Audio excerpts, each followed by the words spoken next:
हमारे शेख बताते हैं, शेख तौफीक चौधरी जी दिल्ली आए थे, कहते हैं मुझे मैंने तहज्जुद की हैबिट डेवलप करनी थी और मुझसे हो नहीं पाया। कहते मैंने पता क्या किया, कहते प्रैक्टिकल स्टेप्स, कहते I purchased very expensive and very comfortable जय नमाज, कहते हैं जिस पे खड़े होने का भी मज़ा आता था, वो फोमी और होती, ठीक है। फिर मैंने जिस रूम में पढ़नी थी उसको डेकोरेट किया विद सम लैम्प्स, लाइट्स, बुखूर, और उसको मैंने वार्म रखा कि अब देखो फॉर एग्जांपल सर्दियां हैं, तहज्जुद की नमाज के लिए उठना है, अगर आपका कमरा बहुत ठंडा याक है, ठीक है, तो प्रॉब्ली आपके लिए थोड़ा सा मुश्किल हो जाए। तो मैं बेसिकली बात कर रहा हूँ उसको मज़ीद कंफर्टेबल, और दो सहाबा ने तो मदीना की ठंड में भी वो पढ़ा, वो एक और पैशन का लेवल था, but you facilitate yourself in a way, इसे बोलते हैं making it attractive. Yes exactly. तो उसमें आप इन्वेस्ट करें पैसा। अब फॉर एग्जांपल मेरे एक जानने वाले हैं, he spends a lot on his जो है ना जॉगर्स, ट्राउजर्स, साइकिल, बैडमिंटन का गियर, स्क्वॉश का गियर और सब कुछ। क्यों? क्योंकि जब वो इन्वेस्ट करते हैं ना तो फिर वो उसकी वैल्यू बढ़ती, then he is excited to play badminton, फिर वो यूज करने कोई इस्तेमाल में लेके आते हैं। और फिर उसमें रिवॉर्ड भी रखें। जैसे फॉर एग्जांपल मैं आपको पर्सनल एग्जांपल देता हूँ, मेरा जो जिम जाने का जो मोटिवेशन होती थी ना, वो उसके बाद का रिवॉर्ड होता था, जो स्टीम और सोना में मुझे मिलता था, ठीक है। So whenever I used to think of going to gym, I used to think of the reward कि स्टीम और सोना में मैं रिलैक्स भी करूंगा। सो वो जिम जाना मेरे लिए बड़ा आसान बन गया। मज़े की बात है कि इवन एक दो किताबों में भी ये लिखा है और इस्लामिकली भी ना कहते हैं इट्स नॉट कि आपने ना मैंने ये हैबिट्स डेवलप करनी है, you need to know why, and it's आपने लाइफस्टाइल की बात है, इट्स अ चॉइस कि यार मेरी आइडेंटिटी होगी, मैं ये बनना चाहता हूँ, मैं ये ऐसा इंसान बना जो हम ये सहाबा की स्टोरीज पढ़ते हैं या हम सल्लल्लाहु अलैहि वसल्लम के पढ़ते हैं, हम इंस्पायर होते हैं कि हमने ऐसा बनना है, ठीक है।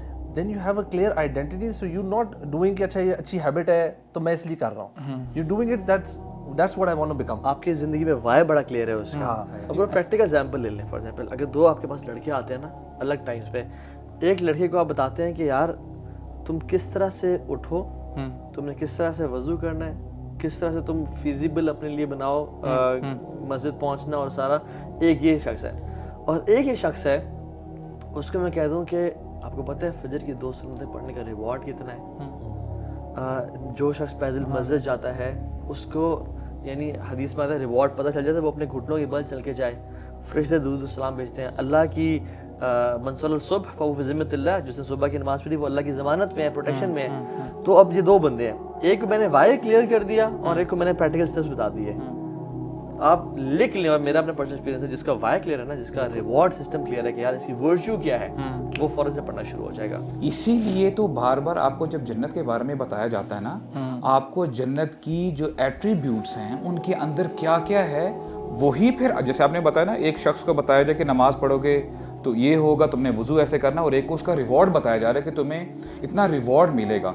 सिंपल सी आयत हो सकती थी कि जन्नत के लिए कोशिश करो, लेकिन अल्लाह ताला ने हमें बताया वो जन्नत कैसी है, अर्दुहस समावातु वल अर्द। आज तुम एक छोटे से टुकड़े के लिए मेहनत कर रहे होते हो, यानी अपने दुनिया में गुजारा करने के लिए, वो जन्नत ऐसी है कि आसमान और ज़मीन जैसी वाइड है। और स्कॉलर्स कहते हैं कि ये सिर्फ फिजिकल लेवल नहीं है, आपको स्पिरिचुअल लेवल पे भी, इमोशनली भी आपको आपका जो माइंड है वो खुलता है और वहाँ तक लेके जाएगी, यानी आप वहाँ पे घुटन महसूस नहीं करोगे। तो इवेंचुअली होता क्या है कि देखें, आई थिंक दिस इज, अगर हमें इसके अलावा कोई मोटिवेशन ना दी जाती दीन में, if this was the only motivation given to the human beings, this was sufficient for all of us.